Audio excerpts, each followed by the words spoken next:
Hello, I'm Beth. I'm a clinical psychologist and I'm also a yoga instructor.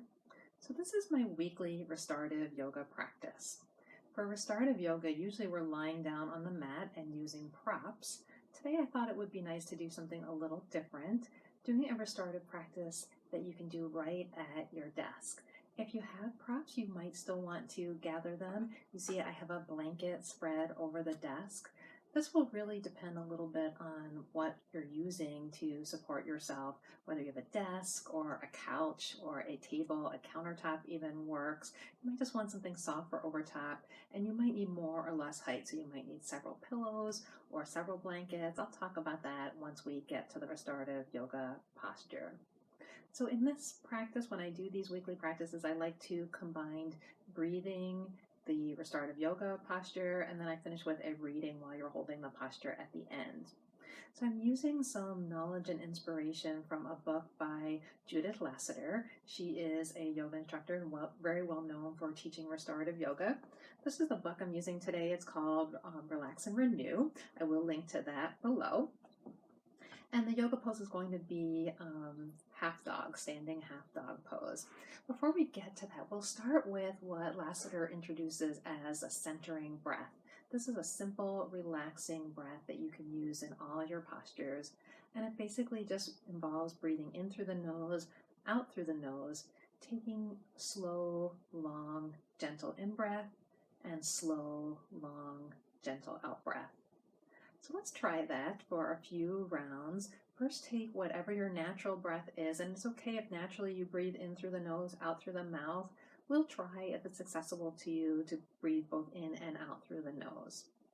So as you're ready, breathe in slow, long, gentle through the nose. And then breathe out slow, long, gentle through the nose. Going at your own pace, in and out, in and out. Knowing that it's not how much air you draw in or how deep the breath is. The key is the mindful aspect of the breath, the gentleness, the softness. So one more like that, in through the nose, out through the nose. And then return to your own natural, comfortable breath. You can continue those rounds as often as you like until you start to feel a sense of rest, also a sense of rejuvenation. So restorative yoga allows us to rest, but hopefully walk away with a little bit more energy. And especially doing this in this way at our desk that you might do in the middle of your day, I'm hoping to give you an opportunity to find a way to pause, to relax, to rest, and also walk away feeling a little more refreshed. So continue that breath as you like, the centering breath, breathing in through the nose or out and out through the nose, or you might breathe in whatever way is comfortable for you as we hold the restorative yoga pose. I'm going to turn to my desk. We'll be doing this standing, but I'll give you a few instructions before I stand up.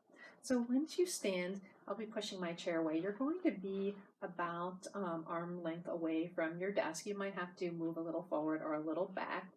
The key to this pose is that we're going to be forming an L shape with our bodies. That's the half dog part. So we're going to be hinging right from the hips so that our torso forms the top of the L, more like this, like that. So you see the hip hinge, that comes right underneath your hip points, the point where the top of your leg bones meets your pelvis. That's where the hinge is going to be. And it does this hinge so that we move like closing a door or a book rather than rounding with the upper back and the chest. The pose is designed to traction our back and help give rest to our back, so we want to keep our backs long. I'm going to stand up and push the chair away.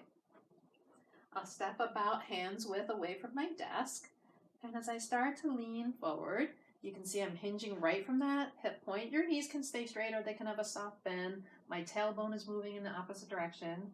I'm going to take my glasses off so you have a better view. I'm starting by coming about a quarter of the way over, quarter dog, you're welcome to stay here, but it might feel more restful to allow your torso to come all the way down to your desk or your prop. Now, I know you can't see me when I do that, so I'm just going to instruct a little bit. So I've got my arms resting overhead. In fact, I'll bring the one arm down so you can see, keep the other arm up. I've got my torso resting as much as possible on the prop. In fact, I'm going to move even a little more closer, so more of my torso is resting. Oh, so that feels really nice. So my left arm is up above my head with my elbow bent, and my right arm would be at the same place too. I'm just keeping it out of the way so that you can see me and hear me. So this is the basic pose. Once I get here, I can adjust, I can change the props, get more pillows so that this is more restful. I can turn my head to one side or the other.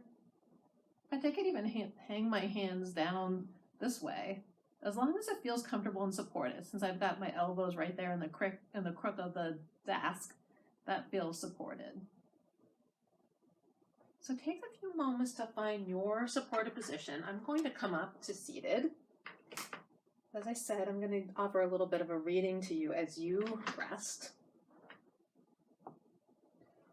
If you need to pause the video and grab another blanket, an additional pillow, take some blankets and pillows away if you found that was too high. So the height is going to depend on the length of your legs. Those with longer legs than mine might need more blankets and pillows to support so that you maintain that roughly 90-degree angle.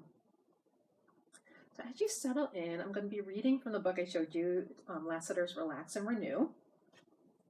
And I'm going to be reading right from her opening chapter where she talks about restorative yoga. It's called Restorative Yoga, the Antidote to Stress. I'll just read the first page or so. This is starting on page 3, and then I'm going to read just the opening the opening paragraph from the following page where she talks about the relaxation solution. So the antidote to stress. Taking time out of each day to relax and renew is essential to living well. This book presents nurturing physical postures based on yoga. When practiced regularly, they will help you to heal the effects of chronic stress in as little as 5 minutes a day. Anthropologists tell us the body that experiences stress has not changed much over the millions of years of being human. Our ancestors had the same anatomical and physiological characteristics as we who drive freeways and communicate via the information highway. We have an ancient body subjected to a modern problem, living with chronic stress. At one time, stress was a term used chiefly by physiologists who measured its effects in their laboratories. Today, the term is common parlance. I'm stressed out is a familiar idiom describing how a life lived on overload affects health, sexual function, reproduction, relationships, job performance, athletic performance, and most important, our sense of self. The effects of stress have reached epidemic proportions in our lives, and stress-related diseases have become a medical specialty. Sometimes the effects of stress present themselves during milestone life events, marriage, birth of a child, getting a new job, or death of a loved one. Other times, it's the little things that get us as we try to juggle the myriad responsibilities and family. Regardless of the trigger, stress is often accompanied by one or more negative effects: impatience, frustration, irritation, anger, muscle tension, headache, indigestion, or poor elimination. One thing is certain: the more stress we experience, the more its effects compound within us. When stress becomes chronic, a residue builds up in the body that can lead to disease. And so then from the following page, page 5, just the first paragraph on the relaxation solution. The antidote to stress is relaxation. To relax is to rest deeply. This rest is different from sleep. Deep states of sleep include periods of dreaming, which increase muscular tension, as well as other physiological signs of tension. Relaxation is a state in which there is no movement, no effort, and the brain is quiet. So as you hold your pose for a few more moments, see if you can sense that quieting of your brain. It may not be quiet,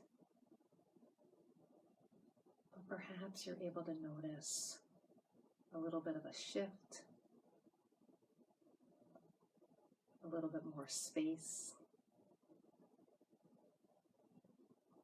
that the calmness in your body, the stillness, provides you with space to begin to look for some stillness in your mind as well.